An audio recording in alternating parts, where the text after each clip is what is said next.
తండ్రి, ఏదో పండుగ జరుపుకోవడం కాదు, కానీ మా హృదయం అంతటితో, మా మనసు అంతటితో ప్రభా, ఆత్మ సంబంధమైనటువంటి పండుగను మేము జరుపుకోవడానికి మీరు మమ్మల్ని సిద్ధపరిచే దినాలుగా ఈ 40 దినాలు మీరు ఏర్పాటు చేసుకున్నారు. అందును బట్టి మీకు స్తోత్రాలు, వందనాలు చెల్లించుకుంటున్నాం. ఈ రాత్రి ప్రభా, సంఘముగా మేమందరము మా చేతులు మీ వైపు ఎత్తుతున్నాం. మమ్మల్ని బలపరచు దేవునిగా మమ్మల్ని బలపరచండి. ఇదిగో ఈ రాత్రి మమ్మల్ని మేముగా మీకు ప్రతిష్ఠించుకుంటున్నాం ప్రభా. ఈ 40 దినాలు కూడా మీరు ప్రత్యేకముగా మమ్మల్ని బలపరచడం ద్వారా ఈస్టర్ తర్వాత నుంచి ఆయన మా దినాల్లో ఒక నూతనంగా నీలో అంటుకట్టుబడి ఫలించలాగిన మాకు సహాయం దయచేయం ప్రార్థన చేసినాం. మేము ఎక్కడ బలహీనమైపోయి ఉన్నామో మీకు తెలుసు. సమస్తము మీరు మమ్మల్ని చూచుచున్న దేవుడివి. మీ కనుదృష్టికి ఏది మరుగు కాలేదయ్యా. ఇది రాత్రి అయితే ప్రభా, మా చేతులు మేము పైకెత్తుతున్నాం. మమ్మల్ని తాకండి, మమ్మల్ని ప్రతిష్ఠించండి అయ్యా. నీ రక్తంతో కడగండి నాయన. అయ్యా, నీ శరీరంలో మమ్మల్ని పాత్రలుగా మమ్మల్ని స్థిరపరచండి తండ్రి. నీ ఆత్మశక్తి చేత మేము నింపబడలాగిన తండ్రి, ఈ రాత్రి ప్రభా మమ్మల్ని తాకండి నాయన. నీకు స్తోత్రాలు చెల్లించుకుంటున్నా. బలహీనంగా ఉన్నవారిని స్వస్థపరచండి ప్రభా.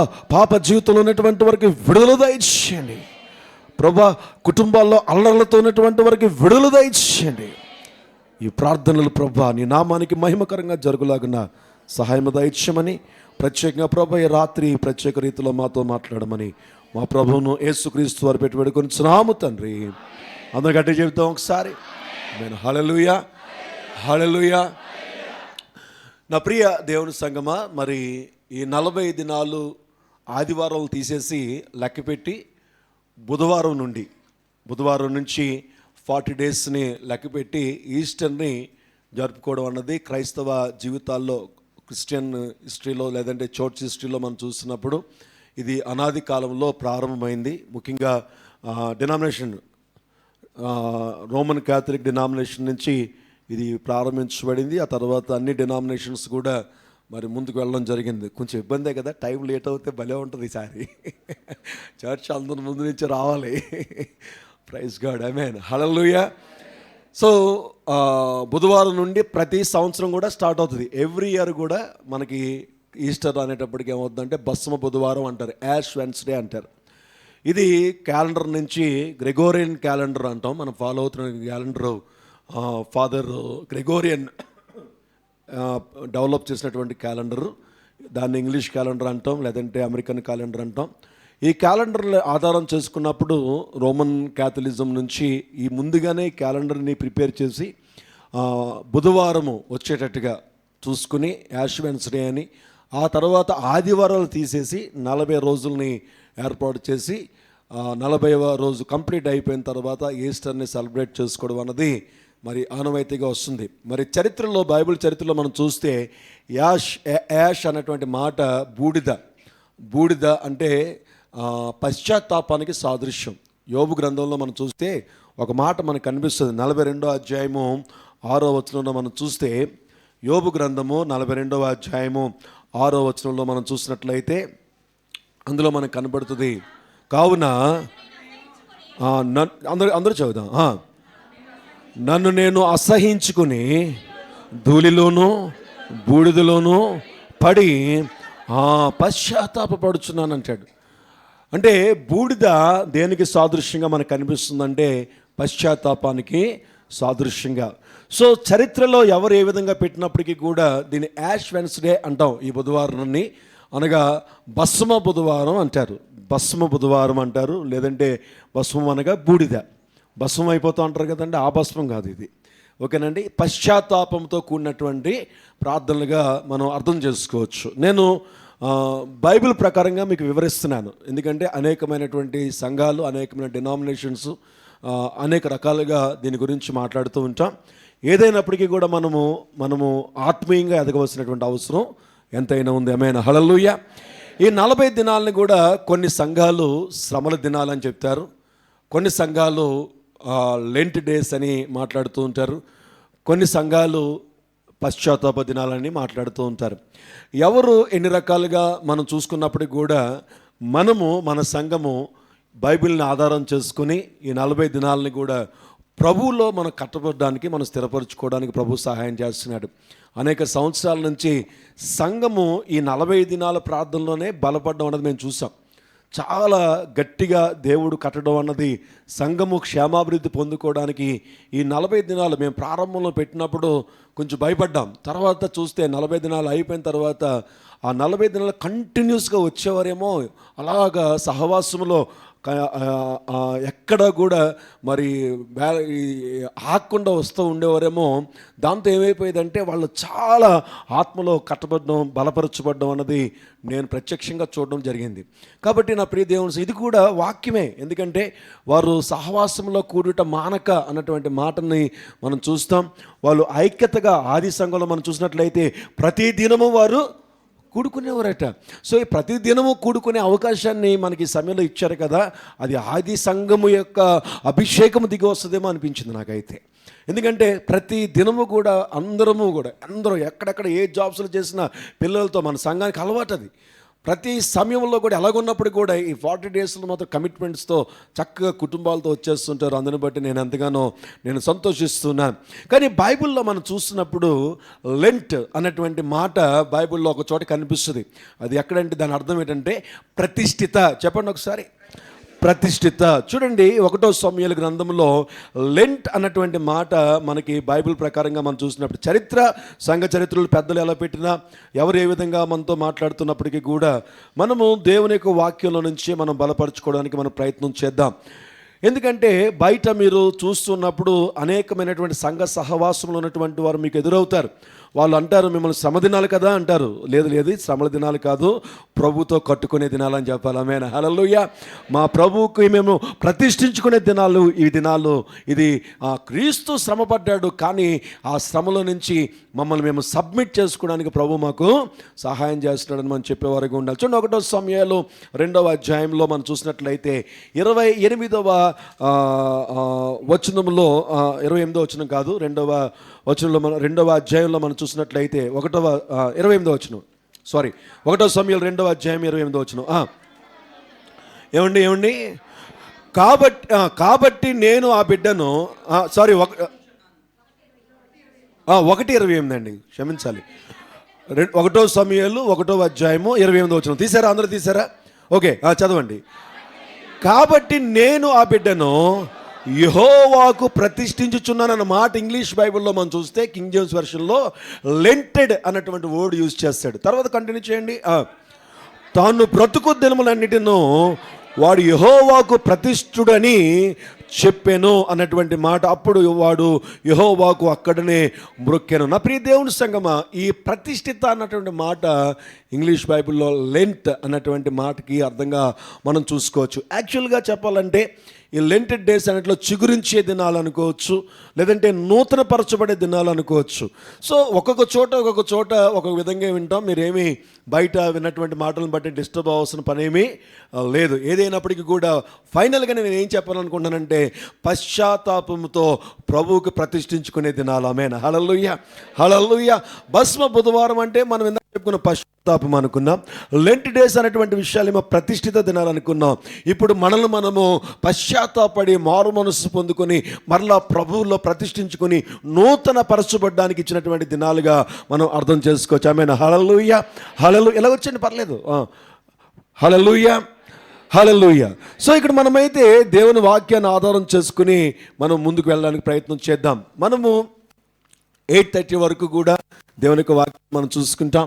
దేవుని యొక్క వాక్యం అయిపోయిన తర్వాత కుటుంబాలుగా అందరూ కూడా పట్టుకొని ప్రత్యేకంగా అరగంట సేపు చెప్పిన వాక్యాన్ని ఆధారం చేసుకుని మనము ప్రభుతో కట్టుకోవడానికి ఇష్టపడదామే. హల్లెలూయా.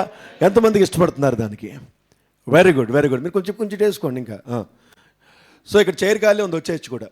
సో జాగ్రత్తగా మనం గమనించినట్లయితే నా ప్రియ దేవుని సంగమా, ఆ బ్యాక్ చైర్కి వెళ్ళిపోయి ఇలా జరుపుకోండి. రెడ్ చైర్ మీకోసం ఇచ్చారు. అలాగే ఈరోజు మన యొక్క టాపిక్ ఏంటంటే, చాలా దినాల క్రితం ఈ టాపిక్ 40 దినాల ఉపవాస ప్రార్థనలో మనం మాట్లాడుకున్నాం. భువనేశ్వర కాలనీలో ఉన్నటువంటి మందిరంలో మనం ఉన్నప్పుడు ఈ యొక్క అంశాన్ని మనం ధ్యానం చేసుకున్నాం.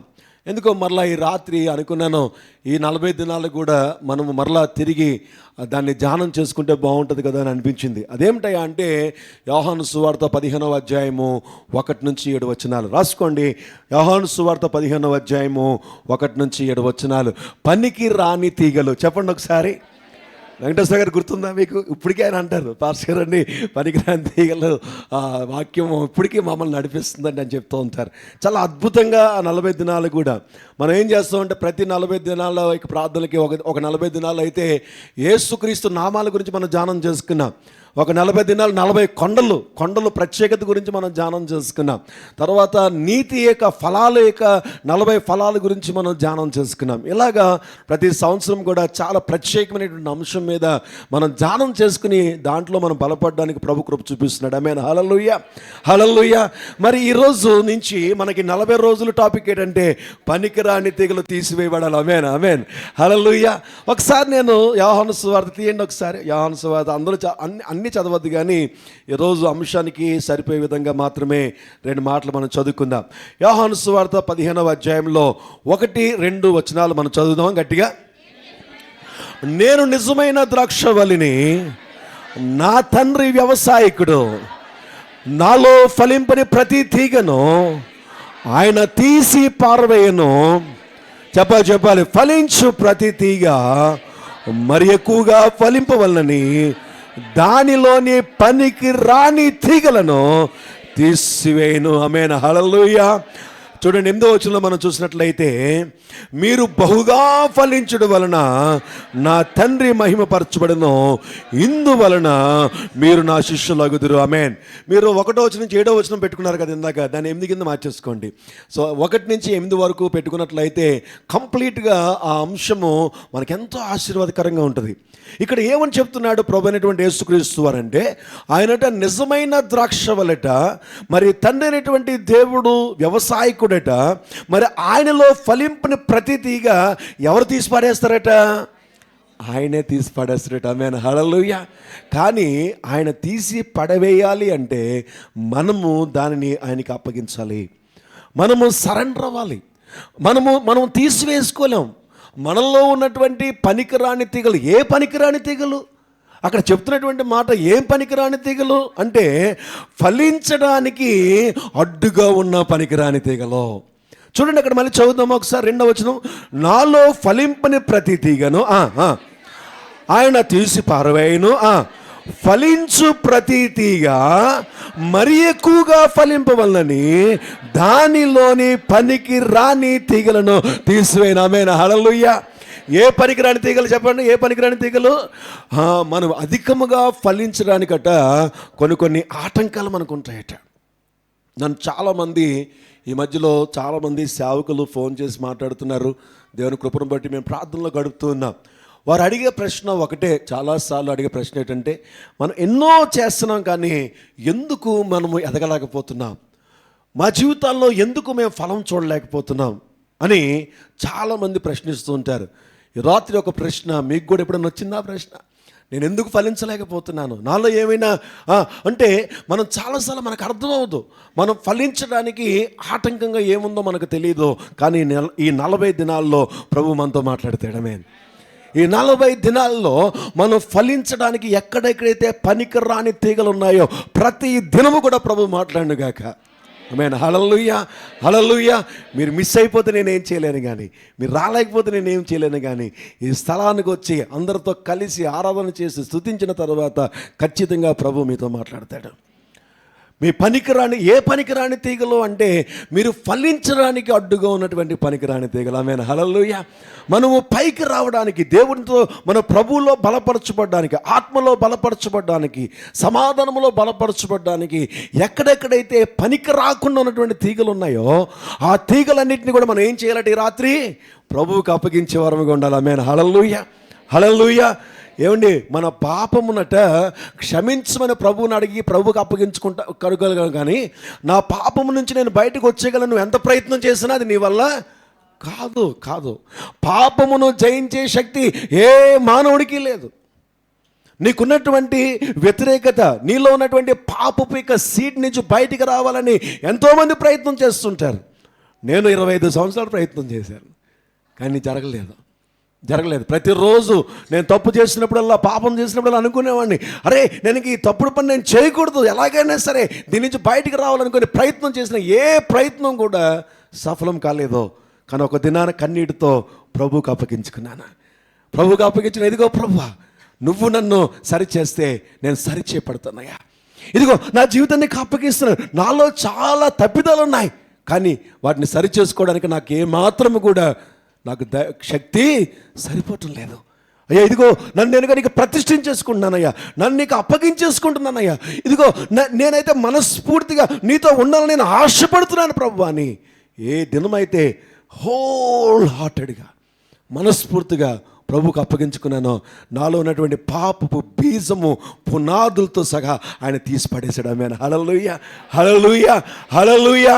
నా ప్రియ దేవుని సంగమా, ఇది పాపము అంటే దాన్ని జయించే అభిషేకాన్ని నాకు ఇచ్చాడు. నేనేమి నీతిమంతుడని చెప్పట్లేదు, ఇది తప్పు అని తెలిసిన తర్వాత దాన్ని సరిచేసుకునే అభిషేకంతో దేవుడు తన ఆత్మ ద్వారా నడిపిస్తున్నాడు. నా ప్రియ దేవుని సంగమా, నేను ప్రాముఖ్యమైనటువంటి లేఖనానికి వెళ్ళడానికి ముందు ఒకసారి మీకు నేను రోమీలు రాసిన పత్రిక నేను చూపిస్తాను. రోమీలు రాసినటువంటి పత్రిక భాగంలో మనం చూసినట్లయితే 6వ అధ్యాయాన్ని నేను మీకు ఒకసారి మీకు చూపించి, ఈ టాపిక్కి సరిపోయే విధముగా ఉంటుంది కాబట్టి ఒకసారి నేను మీకు దాన్ని చూపించి నేను మెయిన్ టాపిక్లో మిమ్మల్ని తీసుకుని వెళ్తాను. అందరు తీయండి, రోమీలు రాసిన పత్రిక 6వ అధ్యాయము మరి 12వ వచనంలో మనం చూసినట్లయితే, కాబట్టి శరీర దురాశలకు లోబడినట్లుగా చావునకు లోనైనా మీ శరీరమందు, మొట్టమొదటిగా మనం చేయవలసిన పని ఏంటో తెలిసే 40 దినాలు ప్రభు పనికిరాని తెగల గురించే మాట్లాడతాడు. ప్రతిరోజు కూడా పనికొచ్చే తెగల గురించి మాట్లాడతాడు. ఈ పనికిరాని తీగలు అవిధేయత కలిగినటువంటివి, అది పాపము బీజములవి. అవి మనల్లో ఉండకుండా నువ్వు దాన్ని ఏలుబడి చేయకుండా నువ్వేం చేయాలంటే, వాక్యం అయిపోయిన తర్వాత నువ్వు ప్రభువుకి వాటిని సమర్పించుకునేవారిగా ఉండాలి. చూడండి, కంటిన్యూ చేద్దాం. మరియు మీ అవయవములను దుర్నీతి సాధనములుగా పాపమునకు అప్పగింపకుడి, అయితే మృతులలో నుండి సజీవులమనుకుని మిమ్మును మీరే దేవునికి అప్పగించుకొనుడి. చదవాలి. మీ అవయవములను నీతి సాధనములుగా దేవునికి అప్పగించుడి. మీరు కృపకే గాని ధర్మశాస్త్రములకు లోనైన వారు కారు గనుక పాపము చెప్పాలి పాపము మీ మీద ప్రభుత్వము చేయదు. అంటే దాని అర్థం ఏంటి? పాపం మీ మీద ప్రభుత్వం చేయదంటే పాపమునకు మన మీద అధికారం ఉండదు. ఆమేన్. ఇది పాపమని నీకు తెలిసిన తర్వాత ఆ పాపము నిన్ను కంట్రోల్ చేసే అధికారము, ఆ పాపపు యొక్క శక్తిని పోతుందట. పోయి అది ఎంత పెద్ద పాపము నువ్వు చేస్తున్నప్పటికీ కూడా విడుదల పొందుకునేటువంటి ఆత్మచేత ఆయన నింపుతాడో. రాత్రి నా ప్రియ దేవుని సంగమా, ఈ 40 దినాలలో కూడా ప్రతి దినము కూడా ప్రభుతో అంటుకట్టబడే ఆత్మచేత మనం నింపబడుదుము గాక. దేవుని యొక్క మాటలు మనం మాట్లాడుతున్నప్పుడు, దేవుని యొక్క వాక్యాన్ని వింటున్నప్పుడు, ఎక్కడైతే ఈ పనికిరాని తీగలు వాక్యంలోంచి దేవుడు మాట్లాడుతూ ఉన్నాడో, పాస్టర్ గారికి నా గురించి తెలుసు కదా అందుకనే మాట్లాడుతున్నాడు అనుకోకుండా, ఈయన నన్ను రోజు చూస్తాడు కదా అందుకని నా గురించే చెప్తున్నాడు అని అనుకోకుండా, ఎలాగట సీరియస్గా చదువుతున్నారు ఎలాగ అని అనుకోకుండా దేవుడు నాతో మాట్లాడుతున్నాడు అనుకున్నట్లయితే దేవుడు మిమ్మల్ని దీవిస్తాడు. ఆమేన్. చూడండి, ఈ యోహాను సువార్త 15వ అధ్యాయంలో మనం చూసినట్లయితే ఇందులో యేసుక్రీస్తు వారు ఒక జీవన మూలముగా మనకు కనిపిస్తున్నాడు. ఈయన ద్రాక్షవల్లిని పెంచే రైతుగా కనిపిస్తున్నాడు. ఈయన ద్రాక్షవల్లిని వ్యవసాయం చేసే ఒక మంచి రైతుగా మనలో కనిపిస్తున్నాడు. ఈయన ఏం చేస్తాడంటే, ఈ పని ఏంటంటే ఫలించని ప్రతి తీగను తీసేస్తూ ఉంటాడు. ఆమేన్. మనలో ఆ యొక్క ఆత్మీయ జీవితంలో వర్ధిల్లడానికి ఆటంకంగా ఉన్నటువంటి ప్రతి పాపపు యొక్క సీడ్ని తీసివేయగలిగిన అభిషక్తుడు ఒక ప్రభు అయిన యేసుక్రీస్తు మాత్రమే. ఆ యేసు రక్తంలో మాత్రమే మనం కడగబడతాం. కాబట్టి మనం ఏం చేయాలంటే ఆ యేసయ్యకి మనము అప్పగించుకునే వారముగా ఉండాలి. ఆమేన్. హల్లెలూయా, హల్లెలూయా. యేసుక్రీస్తుని నోటితో మాత్రమే నమ్ముకున్నటువంటి వారు చాలామంది ఉంటారు. వాళ్ళల్లో ఫలాలు ఏమి మనం చూడం, ఆత్మ సంబంధమైన ఫలాలు మనకు కనిపించవు. సమాధానకరమైన ఫలాలు మనకి కనిపించవు. వాళ్ళు రెగ్యులర్గా చర్చెస్కి వెళ్తూ ఉంటారు, కానీ వారు ఫలాలు మనకి కనిపించినటువంటి పరిస్థితి మనకు కనిపిస్తూ ఉంటుంది.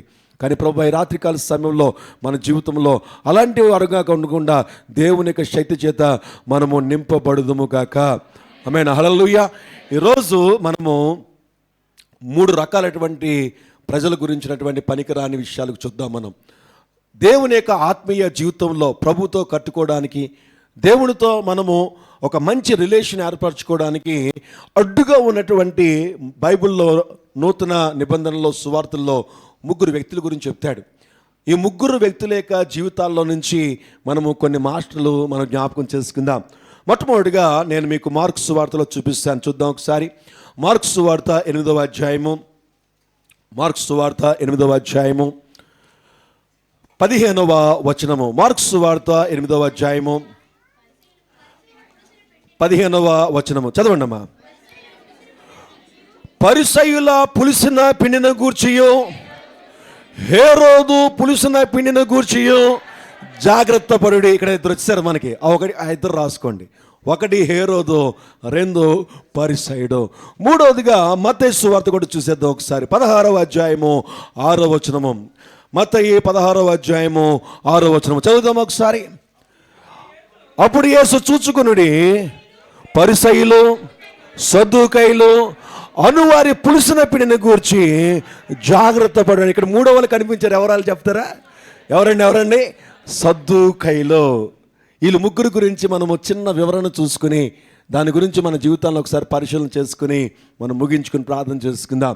మొట్టమొదటి ఆయన హేరోదు, 2వ ఆయన సద్దూకయ్యుడు, 3వ వాళ్ళు పరిసయ్యులు. చెప్పండి ఒకసారి. 1 హేరోదు, 2 సద్దూకయ్యులు, 3 పరిసయ్యులు. మీరు గట్టిగా చెప్తే నేను ఫాలో అవుతాను. అప్పుడు మళ్ళీ చెప్పండి ఒకసారి.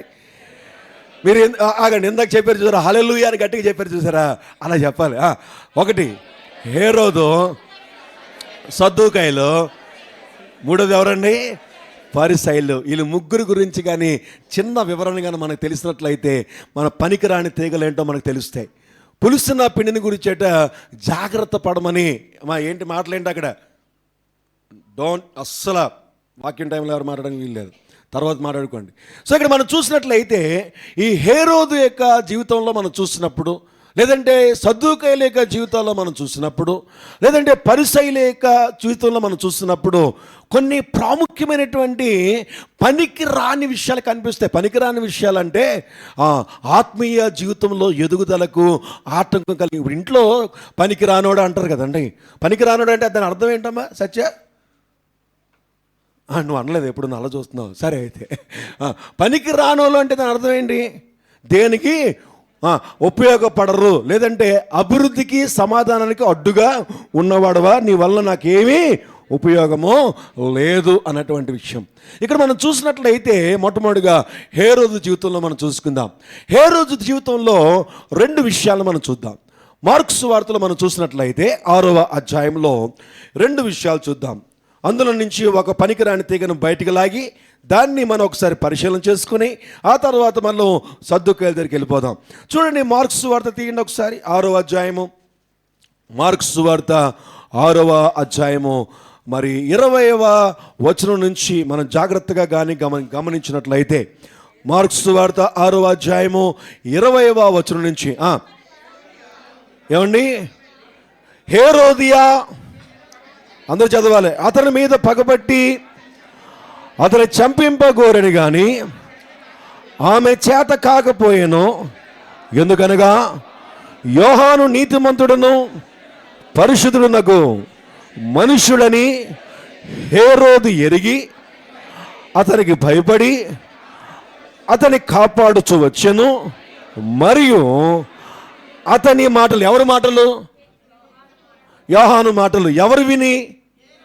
Okay, very good. సాధారణంగా యోహాను ఎవరి శిష్యుడు? దేవునికి శిష్యుడు.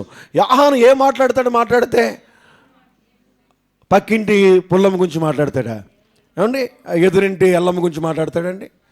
ఏమండి వర్మ గారు? ఏమన్నా అలాగే ఎవరి గురించి మాట్లాడతాడు? ప్రభు గురించి మాట్లాడతాడు కదండి. సో ఇక్కడ హేరోదు ఏం చేస్తున్నాడు? వింటున్నాడా, వింటలేదా? Okay, right. మళ్ళీ కంటిన్యూ చేద్దాం, అక్కడి నుంచే కంటిన్యూ చేద్దాం. అతనికి భయపడి దగ్గర నుంచి కంటిన్యూ చేద్దాం. చదవండి. అతనికి భయపడి అతన్ని కాపాడుచూ వచ్చెను. మరియు అతని మాటలు వినినప్పుడు ఏమి చేయను తోచకపోయినను సంతోషముతో వినుచుండెను. అయితే తగిన దినం ఒకటి వచ్చెను. ఎట్లనగా హేరోదు తన జనన దినోత్సవమందు తన ప్రధానులకును సహస్రాధిపతులకును గలిలయ దేశ ప్రముఖులకును విందు చేయించెను.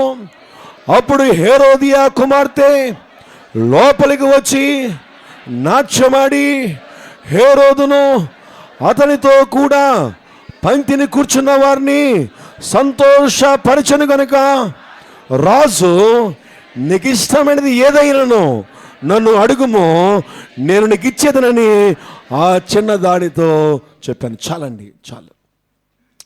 రాత్రి హేరోదు జీవితంలో నుంచి ఒక పనికిరాని తీగ బయటకు తీద్దాం. ఏంటి హేరోదులో ఉన్నటువంటి జీవితము? ఇదే జీవితము ఈరోజు సంఘాల్లో చాలామంది వచ్చి కనిపిస్తూ ఉంటుంది. ఇదే జీవితము దేవుణ్ణి అంగీకరించి ప్రభువుని అంగీకరించిన తర్వాత కూడా సంఘాల్లో చాలామందిలో కనిపిస్తూ ఉంటుంది. ఏంటి అంటే ఇక్కడ హేరోదు జీవితంలో మనం చూసినట్లయితే మొట్టమొదటిగా తను దేవుని యొక్క దాసునికి తను భయపడుతున్నాడు, దేవుని వాక్యానికి భయపడుతున్నాడు. అంతేకాదు దేవుడంటే కూడా భయపడుతున్నాడు. చాలా ప్రాముఖ్యమైనది ఏంటో తెలుసా? దేవుని యొక్క మాటలను శ్రద్ధగా వింటున్నాడు. ఎలాగ వింటున్నాడో తెలుసా? సంతోషంగా వింటున్నాడు. ఎలాగంటున్నాడట? దేవుని యొక్క వాక్యాన్ని సంతోషంగా వింటున్నాడు, దేవుని యొక్క వాక్యాన్ని భయపడుతూ వింటున్నాడు. ఆ దాసుని నువ్వు నాకు వాక్యం చెప్పడానికి వీల్లేదు అని గద్దించలేదు. చెప్పినప్పుడు ఆ వాక్యాన్ని విన్నాడు, ఆ వాక్యానికి భయపడ్డాడు, చెప్పినోడికి భయపడ్డాడు, దేవునికి భయపడ్డాడు. యోహానికి అభ్యంతరము కలిగించడానికి తను దేవునికి భయపడినటువంటి జీవితం మనకు కనిపిస్తుంది. ఎంత బాగుందో కదా. మీరు అనుకోవచ్చు, ఇదేంటండి పాస్టర్ గారు పనికిరాని తీగలు అని చెప్పి పనికొచ్చే తీగ చెబుతున్నారు ఏంటి? ఇక్కడ రెండవది కనిపిస్తుంది. అదే హేరోదు చాలా తక్కువ డేస్లో, చాలా తక్కువ దినాల్లో తనకు ఒక బర్త్డే వచ్చింది, తనకి జన్మదినం వచ్చింది. ఎప్పుడైతే తనకు జన్మదినం వచ్చిందో ఆ జన్మదినం రోజున ఈ దైవదాసుని పిలవలేదు, దేవునికి వాక్యాన్ని వినలేదు, కానీ ఒక నాట్యకత్తిని పిలిచాడు. హేరోదియా యొక్క కుమార్తె సలోమి తను పిలిచాడు. తను పిలిచి నాట్యం ఆడడానికి పిలిస్తే అదేమో చక్కగా లోక సంబంధమైన నాట్యం ఆడుతుంటే ద్రాక్షారసము తాగి ఆ నాట్యాన్ని చూసి ఎంతో సంతోషించి నీకేం కావాలో కోరుకో అన్నటువంటి స్థాయికి వెళ్ళిపోయాడు. ఈరోజు నా ప్రియ దేవుని సంగమా, ఏంటి పనికిరాని తీగ అంటే ఏంటో తెలుసా? ఒకవైపు ఏమో దేవుని వాక్యాన్ని వింటూ ఉంటారట వీళ్ళు, ఒకవైపు దేవుని యొక్క వాక్యాన్ని సంతోషంగా వింటూ ఉంటామట. ఆ వాక్య సమయం అయిపోయిన తర్వాత, ఆ వాక్యం యొక్క సమయం అయిపోయిన తర్వాత, గడి అయిపోయిన తర్వాత, ఆ దినం అయిపోయిన తర్వాత మళ్ళీ బయటికి వెళ్ళి లోకానుసారంగా తిరుగుతూ ఉంటారట. లోక సంబంధమైన చీకటిలో, లోక సంబంధమైన అలవాట్లలో, పాపపు జీవితంలో జీవిస్తున్నటువంటి వారు, నా ప్రియమైన దేవుని సంగమా, బైబిల్ అంటుంది వారు పులిసిన పిండి, వారితో జాగ్రత్తగా ఉండు అని నూతన నిబంధనలో మాట్లాడుతున్నటువంటి మాట. రాత్రి పనికిరాని తీగ ఏంటో తెలుసా? వేషధారణ కలిగినటువంటి పనికిరాని తీగ. అది నీ జీవితంలో ఉంటే అదే నువ్వు అభివృద్ధికి ఆటంకము, అదే నీ అభివృద్ధికి ఆటంకము. దేవుడి యొక్క మహిమలోకి నువ్వు వెళ్ళడానికి, దేవుని చేత ఫలవంతముగా నువ్వు ఉండడానికి ఏంటయ్యా నీకు పనికిరాని తీగ అంటే? రాత్రి ప్రభు మాట్లాడుతున్న మాట ఏంటి తెలుసా? వేషధారణ. బైబిల్లో మనం జ్ఞాపకం చూసినట్లయితే చాలా క్లియర్గా చెప్తాడు. 12వ అధ్యాయం రోమీయులకు రాసిన పత్రికలో అంటాడు, విశ్వాసమునకు కర్తయు దాన్ని కొనసాగించుడైన యేసు వైపు చూచుచు నీ ప్రయాణం కొనసాగించాలి. చదువుతాం ఒకసారి. రోమీయులకు రాసిన పత్రిక 12వ అధ్యాయము 1-2 వచనాల్లో మనం చూసినట్లయితే, రోమీయులకు రాసిన పత్రిక 12వ అధ్యాయం 1-2 వచనాలు, కాబట్టి పరిశుద్ధమును దేవునికి అనుకూలమైన సజీవ యాగముగా మీ శరీరములను ఆయనకు సమర్పించుకున్నాడని దేవుని వాత్సల్యమును బట్టి మిమ్మల్ని బతిమాలు కొనుచున్నాను. ఇటు సేవ మీకు యుక్తమైనది. మీరు లోక మర్యాదను అనుసరింపగా ఉత్తమమును అనుకూలమును సంపూర్ణమునైన దేవుని చిత్తం మీద పరీక్షించి తెలుసుకున్నట్లు మీ మనస్సు మారి. ఇది క్రైస్తవ జీవితం అంటే. ఇందుకొరకు ప్రభువుని కొరకు చనిపోయి రక్తమును కార్చి మనకు రక్షణ ఇచ్చాడు, మనం ఫలించాలని, మనం అభివృద్ధి పొందాలని, ఈ భూమి మీద ఫలించాలని, ఆత్మ సంబంధంగా ఫలించాలని, ఈ లోకంలో ఉన్న ప్రతి విషయంలో కూడా నువ్వు ఫలవంతముగా ఉండాలని ప్రభు ఆశపడుతున్నాడు నా ప్రియ దేవుని సంగమా. కానీ ఒక క్రైస్తవ సహవాసంలో ఉన్నటువంటి మనము ఎండిపోతున్నటువంటి జీవితాలు కనిపిస్తున్నాయా? ఒకవేళ మేము ఎండిపోతున్నామండి, మేము డ్రై అయిపోయి ఉన్నామండి, ఏమి చేయాలో మాకు అర్థం అవటం లేదండి. రాత్రి నా ప్రియ దేవుని సంగమా, నువ్వు ఎండిపోవడం గల కారణము ఎన్నో సంవత్సరాల నుంచి ప్రభుత్వం ఉంటున్నప్పటికి కూడా ఇంకా ఎండిపోయినట్టు జీవితమే. ఒక ద్రాక్ష ఫలం కూడా నువ్వు చూడలేదా? బైబిల్ ఒక చోట అంటాడు, చూడలేం కానీ ఇప్పుడు కారు ద్రాక్ష కాసిందట, ఆ చెట్టునట తీసి పడేమని చెప్పాడట. ఎంతగానో ఆ రైతు రాత్రి పగలు కష్టపడి ఆ ద్రాక్ష తోటను కాస్తుంటే అది ఏ కాయలు కాసిందట? కారు కాయలు. ఈ రోజున ఒక ఎండిపోయినటువంటి నీ కొరకు ప్రభు అయినటువంటి యేసుక్రీస్తు చనిపోయి తిరిగి లేచి ఆయన రక్తమును కార్చి నీకు రక్షణ ఇస్తే నా ప్రియ దేవుని సంగమా, వాక్యాన్ని ఎలాగుంటామంటా? సంతోషంగా అంటాడు. పాస్టర్ గారు ఈరోజు భలే వాక్యం చెప్పారే, పాస్టర్ గారు ఈరోజు ఎంత మంచి వాక్యం చెప్పారో కదా. నిజంగా అలాంటి వాక్యము మన హృదయాన్ని తాకుతుంది కదా. అరే, ఆ వాక్యం దగ్గరికి వెళ్ళకుండా నేను ఉండలేనే, నేను ఇంట్లో కూర్చోలేనే అని అంటావట. ఎంతో సంతోషంగా వాక్యం వింటావట, ఎంతో ఆసక్తితో వాక్యం వింటావట. ఆ వాక్యము చెప్పే ఆ సేవకుడికి భయపడతావట, ఆ సేవకునికి భయపడతావట. యోహానికి భయపడ్డాడు ఎవరు? ఒక సమయంలో భయపడ్డాడు, తనకు హాని చేయడానికి భయపడ్డాడు. కానీ నా ప్రియ దేవుని సంగమా, షార్ట్ పీరియడ్, చాలా తక్కువ దినాల్లోనే తనకు జన్మదినం వచ్చినప్పుడు అసలు రూపము బయటపడింది. నా ప్రియ దేవుని సంగమా, ప్రకటన గ్రంథంలో అంటాడు కదా, 4వ అధ్యాయంలో మనం చూసినట్లయితే, రెవల్యూషన్ 4th చాప్టర్, ప్రకటన గ్రంథము 4వ అధ్యాయము 15వ వచనంలో మనం చూసినట్లయితే, 16వ వచనంలో మనం చూసినట్లయితే, ప్రకటన గ్రంథము 4వ అధ్యాయంలో మనం చూసినట్లయితే, ప్రకటన 3వ అధ్యాయము, ప్రకటన 3వ అధ్యాయము 14వ వచనం చదువుదామండి. లవోదికీయలో ఉన్న ప్రభువు సంఘపు దూతకు ఇలాగూ రాయము, ఆమేన్ అనువాడును, నమ్మకమైన సత్యసాక్షియు, దేవుని దృష్టికి సృష్టికి ఆది అయిన చెప్పు సంగతులేమనగా, ఎలాగటండి, నీ క్రియలు నేను ఎరుగుదును, నీవు చల్లగానైనను వెచ్చగానైనను లేవు, నీవు చల్లగానైనను వెచ్చగానైనను ఉండినా మేలు. నీవు వెచ్చగానైనను చల్లగానైనను ఉండక నులువెచ్చగా ఉన్నావు కనుక నేను నిన్ను నా నోటి నుండి ఉమ్ము వేయ ఉద్దేశించుచున్నాను. పనికిరాని తీగ, ఇటు ప్రభుతోనే ఉండవు, ఇటు లోకంతోనే ఉండవు. ఇటు లోకానుసారంగా నడుస్తావంటే లోకానుసారంగానే నడుస్తున్నట్టుగా ఉండవు, సగం లోకంలో ఉంటావు. సరే, ఏమైనా ప్రభువులో నడుస్తున్నావేమోలో, ఆత్మలో ఉంటున్నావేమోలే, చక్కగా దేవుని యొక్క వాక్యంలో బలపడుతున్నావేమో అనుకుంటే అది సగం. చిన్నపిల్లాడు చిన్నప్పుడు ముద్దలు పెడుతున్నప్పుడు ఎంత తింటాడండి? కలిపిందంతా తినేవాళ్ళు చాలా తక్కువ మంది కదా, కలిపిందంతా తినేవాళ్ళు చాలా తక్కువ మంది. తినిపిస్తున్నప్పుడు, గోరుముద్దలు తినిపిస్తున్నప్పుడు తిన్నానా అంటే ఒక్కొక్కరు ఏమో సగం తిని ఈ మళ్ళీ తీసే లోపల ఇటు నుంచి ఇలా ఊసేస్తుంది, ఇటు తినిపించే లోపల ఇటు నుంచి ఇటు ఊసేస్తారు. లేదంటే కొంతమంది నేను మధ్యలో చూశాను, నోట్లో నానబెట్టుకుని కూర్చుంటారు. అలాగే ఎన్ని ముద్దలు పెట్టినా సరే కోతి ఎలా పెట్టేస్తా చూసారా అని అలా పెట్టుకుని కూర్చుంటారు. దానివల్ల వాళ్ళకి ఆహారం వల్ల ఏ ఆరోగ్యం వాళ్ళకి రాదు. ఆ తల్లి ఎంతో ప్రేమతో దాంట్లో వెన్న వేస్తుంది, నెయ్యి వేస్తుంది, బంగాళదుంప వేస్తుంది, ఇంకేదో వేస్తుంది, చికెన్ ఏదో వేస్తుంది, మంచి బీట్రూట్ వేస్తుంది, క్యారెట్ వేస్తుంది, గుడ్డు వేస్తుంది, లోపల సొన వేస్తుంది, బయట వేస్తుంది, ఉడకబెట్టి వేస్తుంది, పచ్చిది వేస్తుంది, ఏదో చేస్తుంది. మొత్తం మీద ఏదో 4 ముద్దలు తినే తల్లి అంటే ఏదో కొంచెం విటమిన్స్ వస్తాయే, కొంచెం నువ్వు బలంగా ఉంటావే అంటే అది తిందో అసలు. ఇక్కడ కూడా క్రైస్తవ ఆత్మీయ జీవితంలో అలాగే ఉంది. ప్రభు బలమైనటువంటి ఆహారాన్ని మనం పెడుతూ ఉన్నాడు. ఈ బలమైన ఆహారము ఆయన గోరుముద్దలాగా తినిపిస్తున్నాడండి నీకు నాకు. నువ్వు తినలేకపోతుంటే ఆయన గోరుముద్దలాగా తినిపిస్తుంటే నువ్వేమో నాటకాలు వేస్తున్నావా? అన్నం తింటున్నట్టుగా తిని ఒక పక్కన ఒక బుగ్గలో ఉంచేసుకొని నోట్లో నానబెట్టుకుని లోపలికి వెళ్లకుండా బయటికి వెళ్ళి ఊసేస్తున్నావా? ఆ తల్లికి ఎంత బాధ. ఆ తల్లి బాధ సంగతి అలా ఉంచండి. ఆ బిడ్డకి ఏమన్నా బలం ఉంటుందా? ఆ బిడ్డకి ఏమన్నటువంటి చక్కటి విటమిన్స్ వస్తాయా? ఆ బిడ్డలో ఏమన్నా శక్తి వస్తుందా? చాలా సింపుల్గా చిన్నది ఏమైనా ఉంటేనే వాళ్ళు 4-5 రోజులు జ్వరాలతోని బాధపడిపోతుంది. ఎందుకంటే సరైనటువంటి ఆహారం లోపలికి వెళ్ళటం లేదు. నా ప్రియ దేవుని సంగమా, ఈ దినాన వాక్యము సంతోషంగా వింటూ ఉన్నటువంటి పరిస్థితుల్లో మనం బయటికి వెళ్ళి ఏం చేస్తున్నామంటే లోకానుసారంగా ఉన్నటువంటి పరిస్థితులు ఒకళ్ళు ఉంటున్నాయేమో. నా ప్రియ దేవుని సంగమా, చూడండి ఆ ముందు వచనాలు తర్వాత వచనాలు మనం చూసినట్లయితే ఆ 19వ వచనం నుంచి మనం చూస్తే 19వ వచనం నుంచి చూద్దాం ఒకసారి.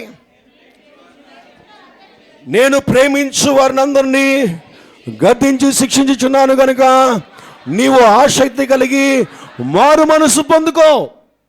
Change your mindsets. ఈరోజు నా ప్రియ దేవుని సంఘం, లోకములోనే ఉంటున్నావు, నువ్వు ప్రభువుతోనే ఉంటున్నావు. మేము ప్రభు మాట్లాడుతున్నాడు ఈ రాత్రికాల సమయంలో. అదే నీ పనికిరాని తీగ, ఇంకేం లేదు. ఏం చేశానండి నేను అంటున్నావా? ఇదిగో ఈ రాత్రి దేవుడు నీతో మాట్లాడుతున్నాడు.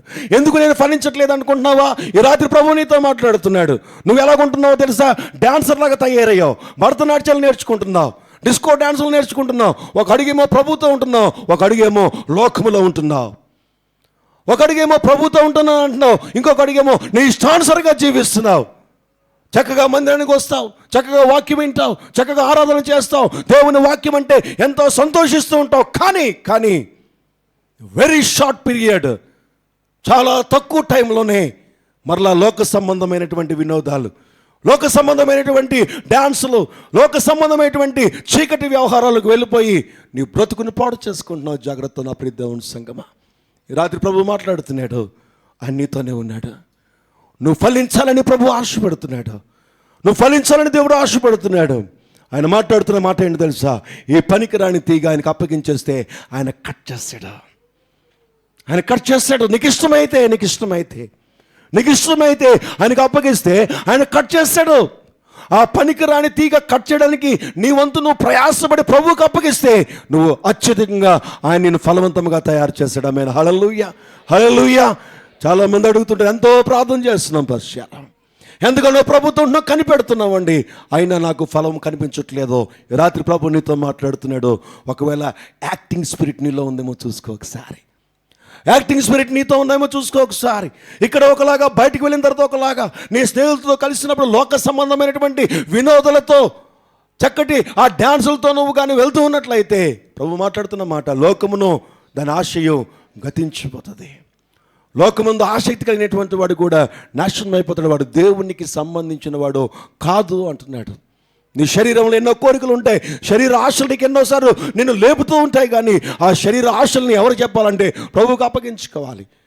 నేత్రాశ, జీవపుటంబము ప్రభువుకి ఇష్టమైనటువంటివి కాదు. నా ప్రియ దేవుని సంగమా, ఒక దినాన 1వ రాజుల గ్రంథంలో ఏలియా భక్తుడు చక్కటి మాట అంటాడు. 1వ రాజులు 18వ అధ్యాయంలో మనం చూసినట్లయితే, 1 Kings 18th chapter, 1వ రాజుల గ్రంథం 18వ అధ్యాయంలో మనం చూసినట్లయితే, 1వ రాజుల గ్రంథం 18వ అధ్యాయము 21వ వచనం గట్టిగా చదువుతాం ఒకసారి.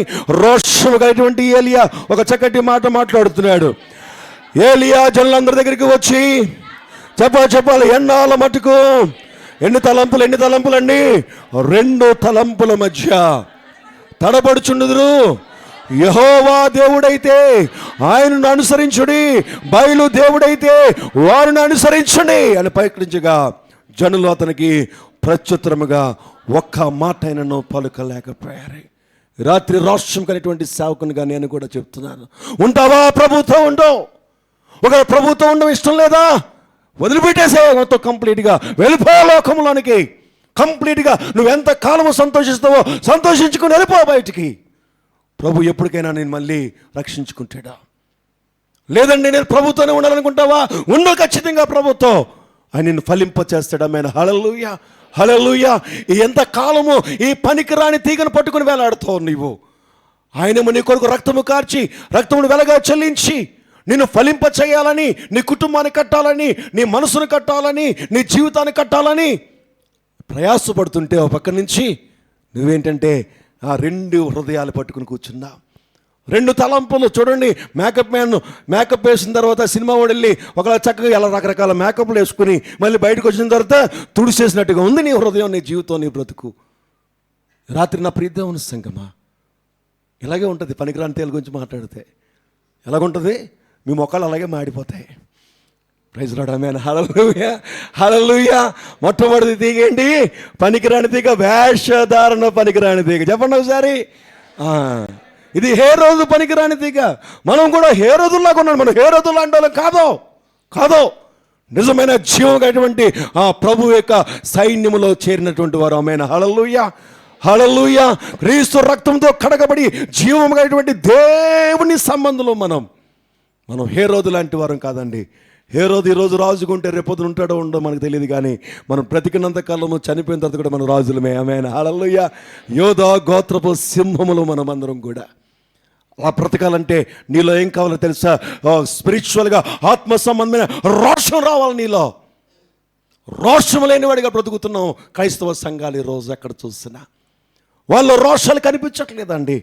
వాళ్ళు జీవిస్తున్నారు, ఆత్మీయ జీవితం వాక్యాలు ఎరిగి పరిగెడుతున్నారు. ఎక్కడ మీటింగ్స్ పెట్టినా కొన్ని లక్షల మంది వెళ్ళిపోతున్నారు, వేల మంది వెళ్ళిపోతున్నారు. సంఘాలు వేల మందితో నిండిపోతున్నాయి. ఎలాగింటారు వాక్యమో అంటే సంతోషంగా వాక్యం వింటున్నారు.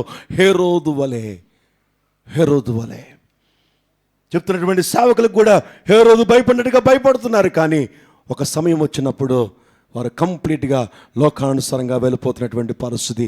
నెంబర్ టూ సద్దుకాయలు. మత్తయి సువార్త 16వ అధ్యాయము 6వ వచనంలో కనిపించినటువంటి సద్దుకాయలు. చదవండి ఒకసారి మత్తయి సువార్త 16వ అధ్యాయము 6వ వచనము. అప్పుడు యేసు పరిసయ్యులు సద్దుకాయలు అనువారి పులిసిన పిండిని గురించి ఏం చేయమన్నాడు? ఎవరు చెప్పారండి మాట? డైరెక్ట్గా స్వయంగా ప్రభు అయిన యేసుక్రీస్తు చెప్తున్నాడు. ఎవరి సద్దుకాయలు అంటే అపోస్తల కార్యాల్లో ఈ సద్దుకాయల యొక్క స్వభావం మనకు కనిపిస్తుంది. సద్దుకాయల యొక్క క్యారెక్టర్ మనకు కనిపిస్తుంది. ఎవరి సద్దుకాయలు అంటే అపోస్తల కార్యాలు 23వ అధ్యాయము. అపోస్తల కార్యాలు 23వ అధ్యాయము 8వ వచనంలో మనం చూసినట్లయితే చెప్పాలి. సద్దుకాయలు పునరుద్ధానము లేదనియో, దేవదూత అయినను ఆత్మ అయినను లేదనియో చెప్పుదురు గాని పరిసయ్యులు రెండును కలవని ఒప్పుకుందరు. ఏమంటారట ఈ సద్దుకాయలు? ఎవరట? సద్దుకాయలు 3 విషయాలు నమ్మరట. ఎన్ని విషయాలు నమ్మరండి? 3 విషయాలు ఈ సద్దుకాయలు నమ్మరట. ఏంటి 3 విషయాలు అంటే, ఒకటి, ప్రభు అయినటువంటి యేసుక్రీస్తు చనిపోయాడు. ప్రభు అయినటువంటి యేసుక్రీస్తు సర్వ మానవాళి పాప విమోచన కొరకు ఆయన చనిపోయాడు, ఆయన సమాధి చేయబడ్డాడు, ఆయన 3వ దినం తిరిగి లేచాడు అని నమ్మరట. ప్రభు అయినటువంటి యేసుక్రీస్తు శిలువ మ్రాను మీద సర్వ మానవాళి కొరకు ఆయన చనిపోయాడు, ఆయన సమాధి చేయబడ్డాడు, ఆయన తిరిగి మరలా 3వ దినమున తిరిగి లేచాడని ఈ సద్దుకాయలైన వారు నమ్మరట. రెండవదిగా చూసినట్లయితే వీళ్ళు దేవదూతల్ని నమ్మరట. మూడవదిగా చూసినట్లయితే వీరు పరిశుద్ధాత్మని కూడా నమ్మరట. ఎంత భయంకరమో చూడండి. ఈ సద్దుకాయలకి క్యారెక్టర్ ఎలాగుందంటే, వారు పునరుద్ధానమును నమ్మరు, వారు దేవదూతలను నమ్మరు, వారు దేవుని ఆత్మను కూడా నమ్మరట. అపోస్తల కార్యాలలోనే 4వ అధ్యాయంలో చూస్తే అపోస్తల కార్యంలోనే 4వ అధ్యాయంలో 1వ వచనములో మనము జాగ్రత్తగా చూస్తే, వారు ప్రజలతో మాట్లాడుచుండగా యాజకులను దేవాలయ అధిపతియు సద్దుకాయలను వారు ప్రజలకు బోధించుటయును యేసును బట్టి మృతులలో నుండి పునరుద్ధానము కలుగునని ప్రకటించుని చూచి కలవరపడి గొడవ పెట్టుకుంటున్నారట. ఎవరైతే యేసుక్రీస్తు పునరుద్ధానుడని చెప్తుంటే, ఎవడరా చెప్తున్నావు యేసుక్రీస్తు పునరుద్ధానుడని గొడవ పెట్టుకుంటున్నారట. ఇంకో ప్రశ్న రావచ్చు, పాస్టర్ గారు ఇది ఎవరో దేవుని ఎరగనటువంటి వాళ్ళు చేయొచ్చు, కానీ ఇది సంఘాల్లో పనికిరాని తీగ ఎలాగవుతుంది? ఇది క్రైస్తవ జీవితాల్లో పనికిరాని తీగ ఎలాగవుతుంది? ప్రభుతో ఉన్నటువంటి వారికి పనికిరాని తీగ ఎలాగవుతుంది అంటే, అపోస్తలుడైన పౌలు దానికి క్లారిఫికేషన్ ఇచ్చాడు. అపోస్తలుడైన పౌలు సంఘ పత్రికలు రాస్తూ కొరింథీ సంఘానికి రాస్తున్నప్పుడు ఒక చక్కటి క్లారిఫికేషన్ మనకి ఇస్తాడు. చూద్దామా ఒకసారి? 1 కొరింథీయులు రాసిన పత్రికలకు వెళ్దామా? ఏంటి దాని అర్థం ఏమిటి? ఎందుకు ఆ సద్దుకాయల గురించి అంత వ్యతిరేకంగా ఉంది? పునరుద్ధానం నమ్మకపోతే ఏమిటి? ఆ యొక్క పరిశుద్ధాత్మ నమ్మట్లేదట. ఏంటి దాన్ని మనం ఎలాగ అర్థం చేసుకోవాలి? మనం నమ్మాం కదా. మీరు నమ్మారా? అందరూ యేసుక్రీస్తు చనిపోయాడు తిరిగి లేచాడు నమ్మారా? ఎంతమంది నమ్మారు? అందరూ నమ్మారా? Praise lord. దేవుని దూతలు ఉన్నాయండి. కుమారి గారు మీ పక్కన ఉందా దేవుని దూత? Praise God. మాట్లాడతారు ఎప్పుడైనా? Praise God, praise God. నేను మాట్లాడతాను. ఒకసారి చెప్పండి, hi my dear angel. Praise lord. రోజు మాట్లాడండి, ఏదో ఒక రోజు తన రెక్కతో నేను చక్కగా ఇసురుతుంది. ఆమేన్. హల్లెలూయా, హల్లెలూయా. చాలా ఎత్తుగా ఉంటుంది ఆ ఏంజల్. మనకు తోడుగా దేవుడు పంపించాడు. మనకి ఎందుకు పంపించాడు తెలుసా? మనకు పరిచర్య చేయడానికే. రక్షించబడిన వారికి పరిచర్య చేయడానికి ఏర్పరచబడినటువంటి దూతలు. నువ్వు ఎక్కడికి వెళ్ళినా అటొక దూత ఇటొక దూత. నీ వెనకతలో ఒక పెద్ద దూత ఇలా పట్టుకుని ఉంటుంది, పెద్ద రెక్కలు వేసుకొని. నీకొక దూత, మళ్ళీ తెలుగుదేశం అనుకోకండి. నీకొక దూత, మీ కుమార్తెకి ఒక దూత, మీ భర్త గారికి ఒక దూత, మీ కుమారుడికి ఒక దూత. ఎలా చెప్పండి ఒకసారి? మీరు చెప్పండి. నాకొక దూత, నా భార్యకి ఒక దూత, నా కూతురికి ఒక దూత, నా కొడుకు ఒక దూత. మనం ఎక్కడికి వెళ్తే అక్కడికి ఆ దూతలను పంపిస్తాడట ప్రభు. ఆమేన్. హల్లెలూయా, హల్లెలూయా. రక్షించబడిన వారి చుట్టూ కూడా ఆయన దూతల సమూహము కావలిగా ఉంటుంది. రాయి తగలకుండా ఆయన మనం పట్టుకునేటట్టుగా ఆయన దూతలుగా ఆజ్ఞాపించాడట. నమ్మిన వారికి అది కలుగునుగాక. ఆ దూత అనుకుంటుందట, ఇంతకాలం నుంచి వెనకాల తిరుగుతున్నాను, నన్ను అస్సలు ఎప్పుడు గమనించట్లేదు వీళ్ళు, ఒక్కసారి పలకరిస్తే బాగుండేమో అన్నారు. సెకండ్ ఇవ్వండి ఒకసారి. Hello my dear angel. Second ఇవ్వండమ్మా. ఎవరికి ఎవరికి ఎంత సంతోషిస్తుందో తెలుసా ఈ రాత్రి? ఆ దూత నీ కొరకు దూత యాక్టివ్ అయిపోవాలి. రాత్రి నుంచి యాక్టివ్ అయిపోవాలి. నువ్వు పడుకున్నప్పుడు నీకు జోలపాటు పాడాలి. నువ్వు బయటకు వెళ్తున్నప్పుడు ఎత్తుకుని తీసుకుని వెళ్ళాలి. ఆమేన్. హల్లెలూయా, ఆమేన్. నా వెనకతలు దూత ఉన్నట్టు చాలామంది చూశారు. అనేక మంది సాక్ష్యాలు చెప్పడం నేను చూశాను. పాస్టర్ గారు మీరు వాక్యం చెప్తున్నప్పుడు బైబిల్ కాలేజ్లో నేను టీచింగ్ చేసినప్పుడు, అయ్యా మీరు టీచింగ్ చేసినప్పుడు నేను వెనకాల పెద్ద దూత అంటే నేను అన్నాను, మా దూత, నా దూత, అది మీ దూత కాదని చెప్పాను. అది ఎవరి దూత? అది నా దూత. ఆమేన్. హల్లెలూయా. నా కొరకు పంపించినటువంటి నా ప్రత్యేకమైన దూత నా వెనకాతలో ఉండి ఆయన నన్ను నడిపిస్తున్నటువంటి దూతగా నన్ను ఉంది. ఆమేన్. హల్లెలూయా. నా ప్రతి ప్రమాదం నుండి ఆయన తప్పిస్తుంది కదా. చదువుకున్నాం కదా మనం 91వ కీర్తనలో కదా. రాయి తగలకుండా ఆ దూతలు ఏం చేస్తుంటాయి? 40 దినాలు ఉపవాసం ఉండే ప్రార్థన చేసిన తర్వాత ప్రభువుని యేసుక్రీస్తు వారికి పరిచర్య ఎవరు చేసినాయి? దేవునికి దూతలే చేసినాయి. ఆయన చేసిన దూతలు మనకు చేయవా? చేస్తారు. ప్రతి ఒక్కరి దగ్గర కూడా నమ్మండి. రాత్రి నుంచి మాట్లాడండి మీ దూతలతో. ఆమేన్. హల్లెలూయా. ఎవరి దూతలతో మాట్లాడాలి? నా చెప్పండి, మా కాదు. మళ్ళీ దానికి కోపం వస్తుంది. ఎవరికి? దూత కోపం వస్తుంది. ఏంటి నా అనుకున్న మా అంటున్నారు ఏంటి అని. చూడండి, 1 కొరింథీయులకు రాసిన పత్రికలోకి వెళ్ళిపోదాం. 15వ అధ్యాయంలో ఏం చెప్తున్నాడు అపోస్తలుడైన పౌలు? ఏం మాట్లాడుతున్నాడు చూద్దాం. దానికి చిన్న క్లారిఫికేషన్ తీసుకుందాం. 1 కొరింథీయులకు రాసిన పత్రిక 15వ అధ్యాయము 12వ వచనం నుంచి నేను చదువుతాను. మీరు అప్పుడు చదవకండి, నేను జాగ్రత్తగా ఓపెన్ చేద్దాం. ఫస్ట్ స్టార్టింగ్ మీరు చదివేయండి, చూస్తాను. క్రీస్తు మృతులలో నుండి లేపబడి ఉన్నాడని ప్రకటింపబడుచుండగా, చదవాలి, మీలో కొందరు మృతుల పునరుద్ధానము లేదని ఎట్లు చెప్పుచున్నారు? మృతుల పునరుద్ధానము లేని ఎడల క్రీస్తు కూడా లేపబడి ఉండలేదు. మరియు క్రీస్తు లేపబడని ఉండని ఎడల మేము చేయు ప్రకటన వ్యర్థమే, మీ విశ్వాసమును వ్యర్థమే. దేవుడు క్రీస్తును లేపనని ఆయనను గూర్చి మేము సాక్ష్యము చెప్పి ఉన్నాము కదా. చెప్పాలి. మృతులు లేపబడని ఎడల దేవుడైన లేపలేదు గనక మేమును దేవుని విషయమై అబద్ధ సాక్షులుగా ఆగపడుచున్నాము. మృతులు లేపబడని ఎడల క్రీస్తు కూడా లేపబడలేదు. క్రీస్తు లేపబడని ఎడల మీ విశ్వాసము వ్యర్థమే. మీకు వివరిస్తాను. ఇంకొక మాట చూపించి మీకు వివరిస్తాను. ఇంకొక చిన్న మాట చూపించి మీకు వివరిస్తాను. 1 పేతురు రాసిన పత్రిక 1వ అధ్యాయము. సమయం అయిపోయింది, ముగించేసుకుందాం, ప్రార్థన చేసుకుందాం. 1 పేతురు రాసిన పత్రిక 1వ అధ్యాయము 3వ వచనము నుండి, మన ప్రభువైన యేసుక్రీస్తు తండ్రి అయిన దేవుడు మృతుల్లో నుండి యేసుక్రీస్తుని ఏముందంటే జీవముతో కూడిన నిరీక్షణ ఇక్కడ ఆగుదామండి ఒకసారి. ఎవరి సద్దుకాయలు? క్రైస్తవ సద్దుకాయలు అంటే ఏంటి? పనికిరాని తీగంటే జాగ్రత్తగా గమనించుకుందాం.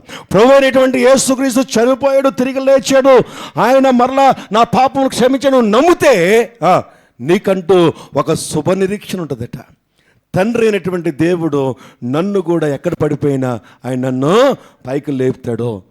వితౌట్ హోప్, వితౌట్ ఫెయిత్, విశ్వాసము లేకుండా, నిరీక్షణ లేకుండా బ్రతుకుతున్న క్రైస్తవుడు hopeless Christian, faithless Christian, but Christian.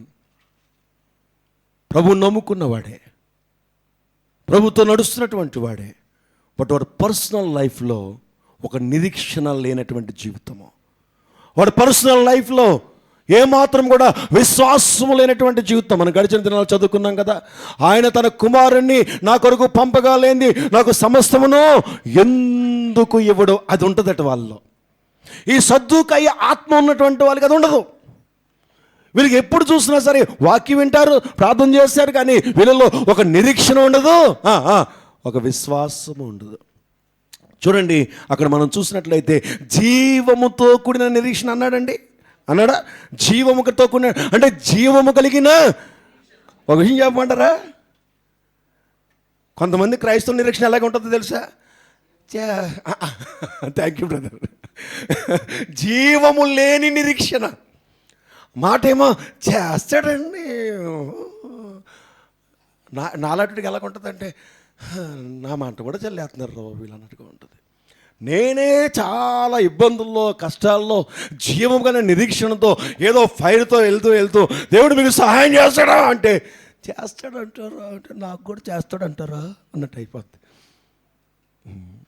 వీళ్ళు చల్లారిపోతారు, మీరు చెప్పండి ఒకసారి.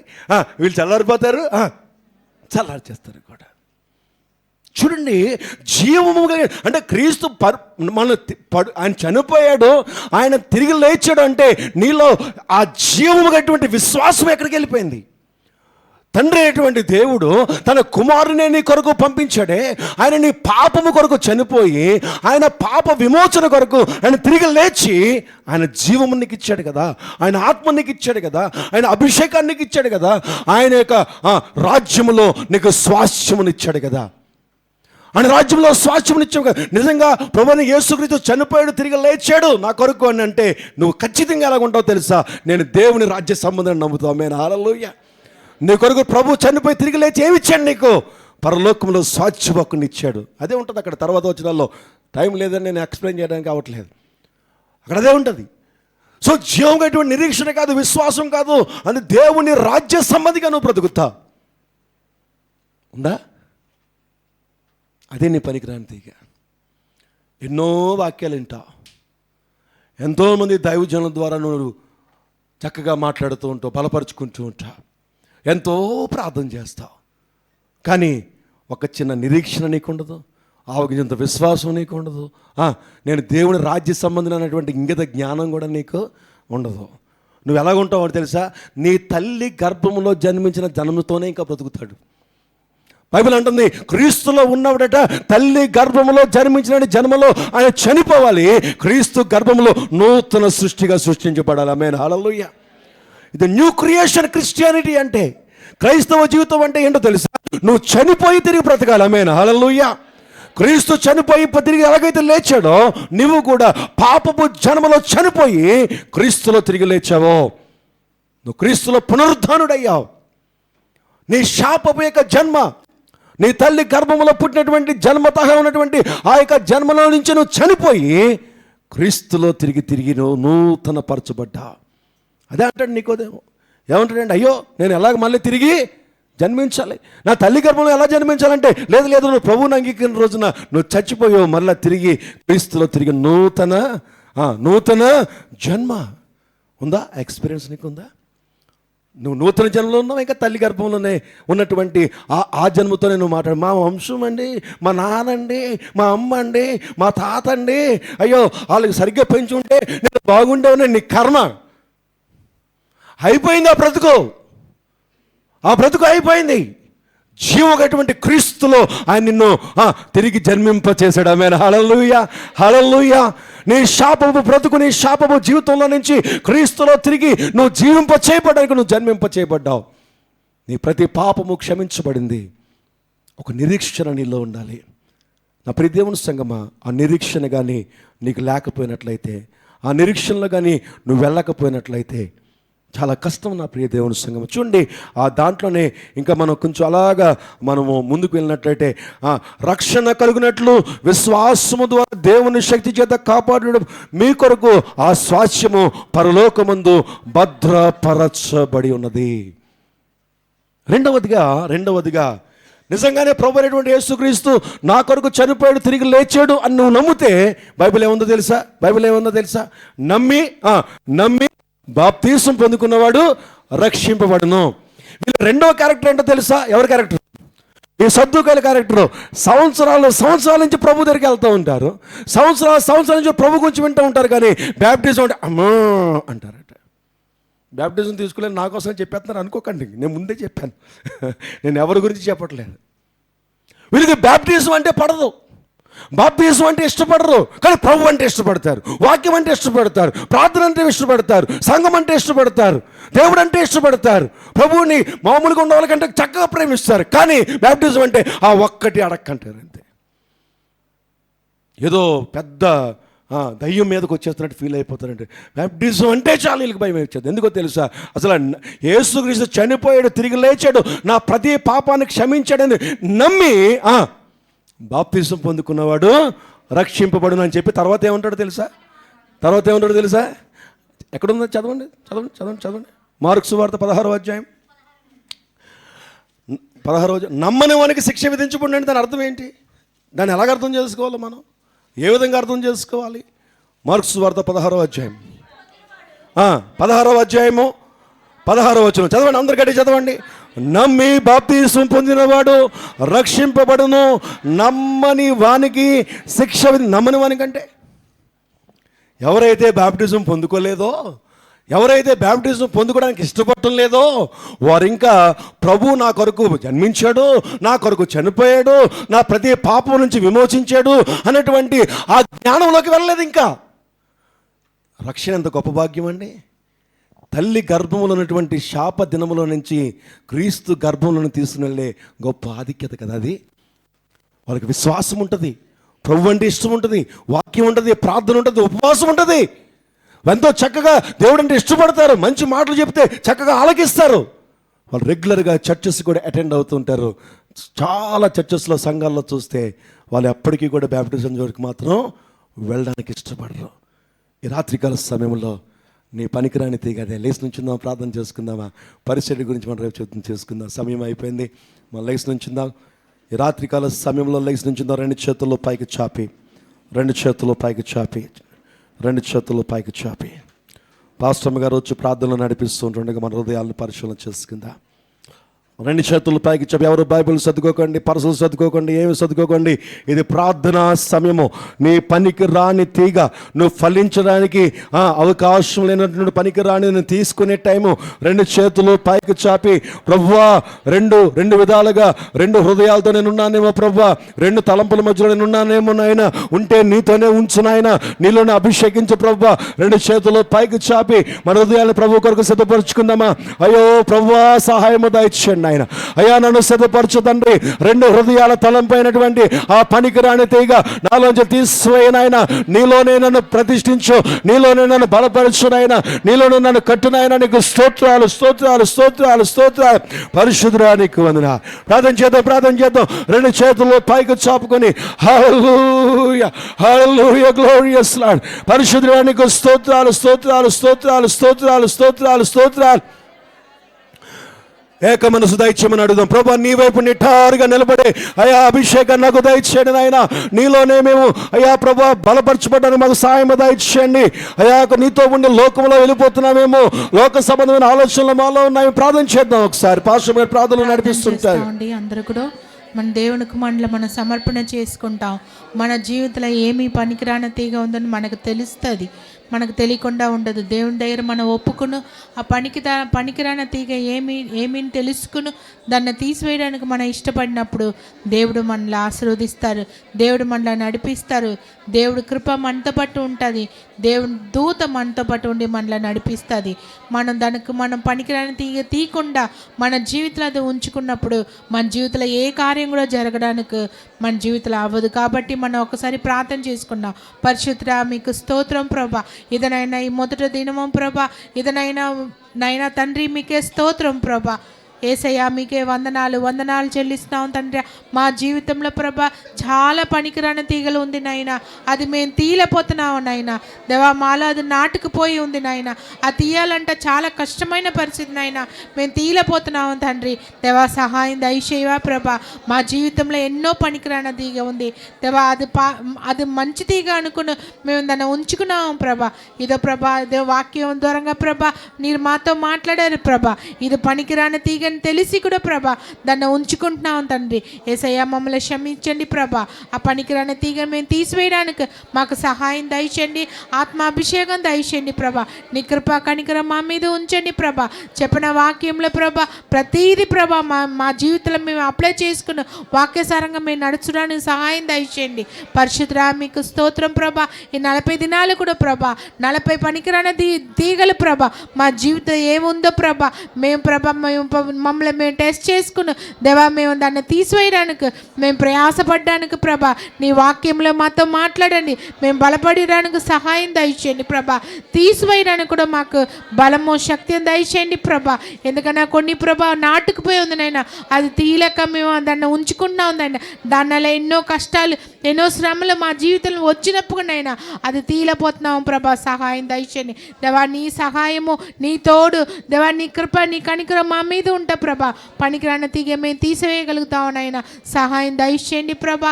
పరిశుద్ధ మీకు స్తోత్రం ప్రభా. చెప్పిన మాకు వాక్యం ప్రభా మా హృదయంలో బదలుపరుచుకుని వాక్యసారి మన జీవితంలో నడుస్తూ నీ నామం మయంపరచడానికి సహాయం దయచేయండి దేవా. కూడి వచ్చిన ప్రతి బిడ్డల మీద నీ కృపా కనికరం దయచేయండి. ప్రతి ఒక్క జీవితంలో ప్రభా ఏదో ఒక్కటి వచ్చి పనికిరాని తీగ ఉంటానైనా అది తీసివేయడానికి వాళ్ళకు ప్రభా ఆత్మాభిషేకం దయచేయండి ప్రభా.